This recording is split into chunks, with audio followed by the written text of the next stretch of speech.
দেখতে দেখতে অনেকটি বাই দিছে জামাই। ওয়াহিদ শুনলাম, তুষার শুনলাম, রাসেল শুনলাম, আবিরটাকে? আবির আমি চিনি না। কেরানীগঞ্জের আবিরকে? না, কেরানীগঞ্জে কোনো আবির টাবির নাই। নিজেকে কত নম্বর স্বামী হিসেবে জানতে পেরেছেন? 4 নম্বর স্বামী। বিয়ের 3 দিন পরেও বলছে যে দেখো আমার আরো 2 জায়গায় বিয়ে হয়েছে। সন্তান জন্ম নিয়েছে মে মাসে, আপনার বিয়ে হয়েছিল জানুয়ারি মাসে, 5 মাসের মাথায় আপনার সন্তান জন্ম নিল।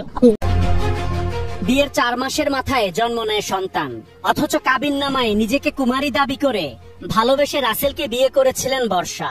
একে একে পাওয়া যায় তার আরো 2 স্বামীর পরিচয়। তিনি 8 মাসে ভালোবেসে বিয়ে করেছিলেন 3 জনকে, কিন্তু কারো সাথেই ডিভোর্স হয়নি তার। অভিযোগ আছে 21 বছর বয়সে বর্ষা বিয়ে করেছেন 5টি। এমনকি নিজেকে সবসময় কুমারী রাখতে প্রতিটি বিয়েতেই ব্যবহার করেছেন খালতো বোনের জন্ম সনদ। বৈষম্য বিরোধী আন্দোলনে 5 আগস্ট সকালে রাজধানীর যাত্রাবাড়িতে নিহত হন মোহাম্মদ রাসেল। পরে তার মায়ের হাতে 5 লাখ টাকার অনুদানের চেক তুলে দেয় জুলাই শহীদ স্মৃতি ফাউন্ডেশন।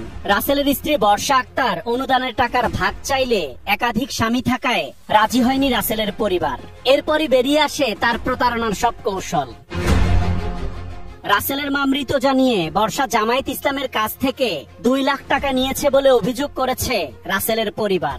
সমন্বয়ক সার্জিস আলমের কাছ থেকেও নিয়েছে নগদ অনুদান। রাসেলের বাপ নাই, মা নাই, ভাই নাই, বোন নাই, কেউ নাই। রাসেল এতিম, ওর একটা সন্তান রেখে গেছে। এই কথা বললা ওই জামায়াত ইসলামের যে অফিস, হেড অফিস থেকে ওই কান্নাকানি করে 2 লাখ টাকা নিয়েছে।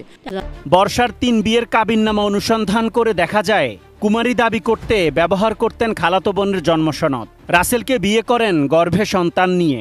এ বিয়ের 4 মাসের মাথায় জন্ম নেয় সন্তান।